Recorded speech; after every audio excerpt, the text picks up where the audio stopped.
Dobar dan, dobri ljudi i oni malo manje dobri.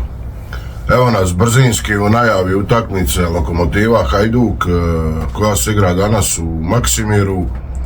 Nisam napravio video prije radenja na dan utakmice, a evo ima biti da je to možda i bolje jer neke stvari koje jučer nismo znali danas znamo, tako izgleda da Hodaka neće biti, navodno ima temperaturu, pa ćemo eventualno biti bliže sastavu nego što budemo inače jer ne znamo te sitnice koje se dogode praktički na zadnji dan.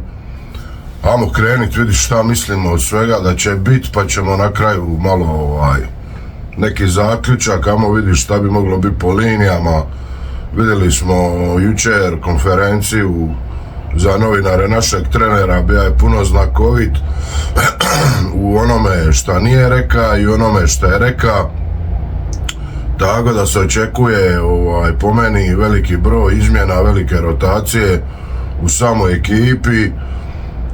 Na pitanje ako si u zadnje 3 utakmice uzeo samo 2 boda, je li to dobro ili treba puno rotirat, reka je da treba puno rotirat, tako da očekujemo da će puno toga rotirat. Ajmo vidi ko bi tu mogao biti dobitnik, ko bi mogao biti gubitnik. Po meni nekakvi sastav bi treba biti Silić na golu, jer tu i ovako i onako nema alternative s obzirom da je Ušić ozlijeđen. S obzirom da Hodak ima fibru, znači par ovi bekovski bi treba biti Hrgović Karačić. Najava je bila s obzirom na Hodaka da će igrat Mlačić i Gonzales ko stoperi, ali s obzirom na ovu izmjenu Hrgović Karačić i brzinu, razliku u brzini, mene više tu ne bi čudilo i da na toj poziciji umjesto Gonzalesa bude sad Rači, s obzirom na nedostatak brzine. Rači je brži od Gonzalesa, a ovamo jednostavno sa Hodakom gubimo taj dio brzine, tako da je tu moguće da se dogodi promjena u zadnji trenutak. Vidit ćemo šta će po tom pitanju naš trener napraviti. Dalje, ono šta izgleda najviše promjena je doživjelo, to bi trebala biti sredina, Sigur, i izgleda da tu čak ćemo vidjeti Huga opet od prve minute, čak Almena na deseci, a gore Bamba na krilima, Bamba Rebić i u napadu Šego, znači veoma moguće da Čače opet nema u sastavu i to me definitivno ne bi začudilo s obzirom na sve ono što je na konferenciji reka naš trener. On jednostavno na pitanju Livaji opet krenija svoje priče, tako da počeli smo ga čitati između redaka i to bi trebalo biti to, uvijek može iznenadit, ali jednostavno veoma sam uvjeren da Livaju nećemo gledati od prve minute, kad šta di vidit ćemo tokom utakmice, ali jednostavno bi to trebalo biti to otprilike. Sad će biti vamo Hugo ili Krov ili Pajaziti, to su isto neke varijante, ali ima bi da se odlučija za Huga, tako da vidit ćemo kako će to sve skupa izgledat.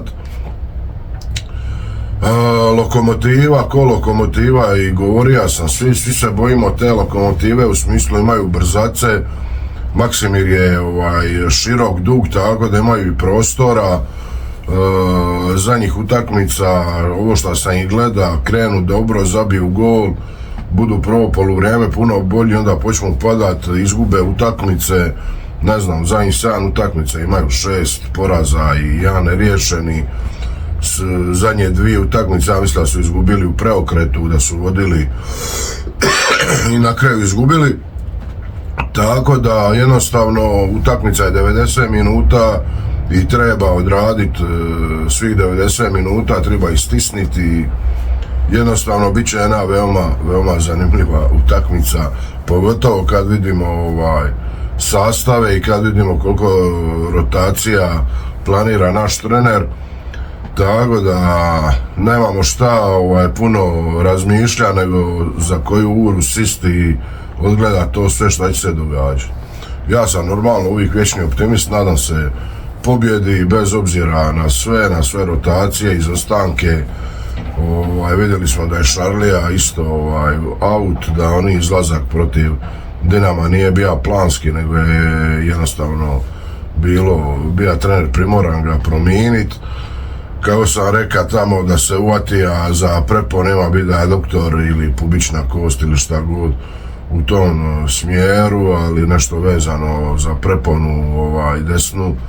Tako da Šarlije očito neće biti do kraja ovog dijela sezone, ali kako je i trener najavio, izrazio veliku želju biti sa ekipom, tako da i on putuje u Zagreb s ekipom, ali u sastavu najvjerovatnije, to jest veoma sigurno neće biti. Šta očekivati od ovoga svega? Vidimo da i Lokomotiva ima problema, moguće da i oni imaju igrača koji imaju fibru i to je taj period u godini di jednostavno se te stvari dogode, svugdje ima i gripe i viroza i ovoga i onoga, tako da sastav praktički možeš znati kad dođeš taj dan na stadion. Njihovi nedostaci, naši nedostaci, sve je to nebitno kad se nađu igrači na terenu gdje moraju pokazati zašto su tu. Lokomotiva će biti napaljena kao uvijek protiv Hajduka. Ja se nadam da će i Hajduk napokon pokazati dimenziju više i da jednostavno sa 2 pobjede u ova zadnja 2 kola ćemo neku sigurnost na tablici imat pred pauzu, da se može raditi normalno na samoj pauzi, da nema previše valjanja u blatu i prevelikih novinskih valjanja u blatu i trenera i ekipe i svega, tako da sigurno ovi bodovi, ovi i sljedeće kolo su dosta bitni i donose mir i stabilnost u ekipi. Kakva god bila ekipa, bitno je jednostavno da se ta stabilnost održi i da idemo na pauzu tu blizu prvog mista. Hoćemo prestići Dinamo, nećemo će oni kiksat, neće. To su druge stvari na koje ne možemo utjecati. Na ono što možemo utjecati su naše utakmice i tu treba pokazati se maksimalno i uzeti maksimalnih 6 bodova, s obzirom da zadnja 3 kola su opet bila po meni više nego loša, sa 2 boda, bar se tu moglo uzeti, ako ništa, protiv Varaždina sva 3, tako da bi s 4 boda to bilo dosta drugčije. Ovako jednostavno se sad trebamo izvlačiti na ove zadnje 2 utakmice. Evo, to bi bilo to, brzinski, da ne duljim, nema puno do utakmice, htio sam se samo javiti da iznesem svoje mišljenje, razmišljanje o sastavu, o mogućnostima kakvog ćemo Hajduka gledati danas, a iza utakmice vidimo se u live-u. Vjerojatno će biti neki brzi video odmah iza same utakmice, a onda poslije smo u live-u, najvjerovatnije na prgavom podcastu, još ćemo vidjeti, ali pretpostavljam će biti prgav ili moj kanal, nije bitno. Svakako ćemo imati live emisiju iza na koju ćemo na dugo i široko sve proći, cijelu utakmicu. Nadam se napokon u dobrom raspoloženju i sa dobrim rezultatom. Kaj što uvijek kažemo, like, share, subscribe,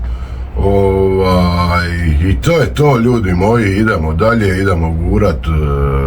A zašto idemo gurat i zašto uvijek razmišljamo o Hajduku i pričamo zato, jer Hajduk živi vječno, a ostalima kako bude. Pozdrav!